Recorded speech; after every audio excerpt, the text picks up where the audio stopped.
mu myaka 21 gwe nfumbye buli kimu kiri wano sente yange eri wano ne sente ze bateekayo z'okugamba ti taatawo azikulekedde oba obusika bwa taatawo bwona buli wano okiwulira kati leero omusajja anfulumya maka mu bukadde bwe ndiko myaka 48 nze nafumbirwa 2012 mbaga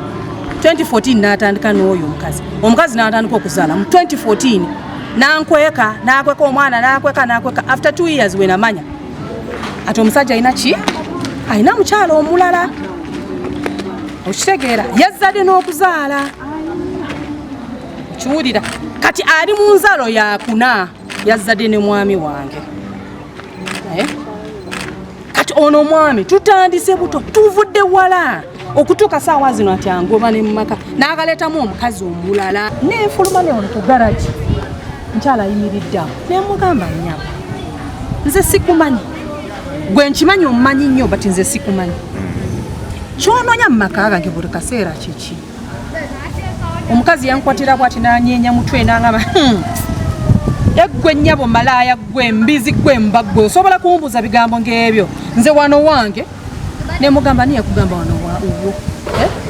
baawe ajja mugamba kimubuulire era kimugambye ati nze eno wo leero kyamani waffe tanaba kutegeera mbeera gyerimu tanaba kumanya kiriyo yawandika baluwa nze nabadde ndi bukozi wano mu nsi ya Uganda mbadde nkola bya saloon nabadde siri mukyala mufumbo ne bakwata bintu byange ne babiteeka ku trailer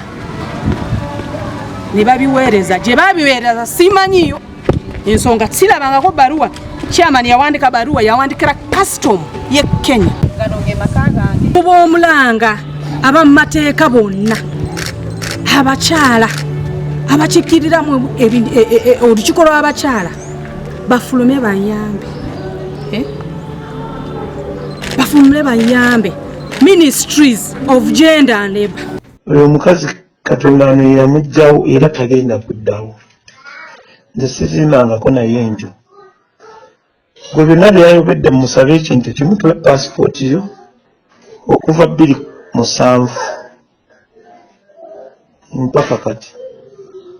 tunulire entambula zolwadde okukakasa lyagera bituufu naabadde mufumbo wano wasulawo okukola ku musajja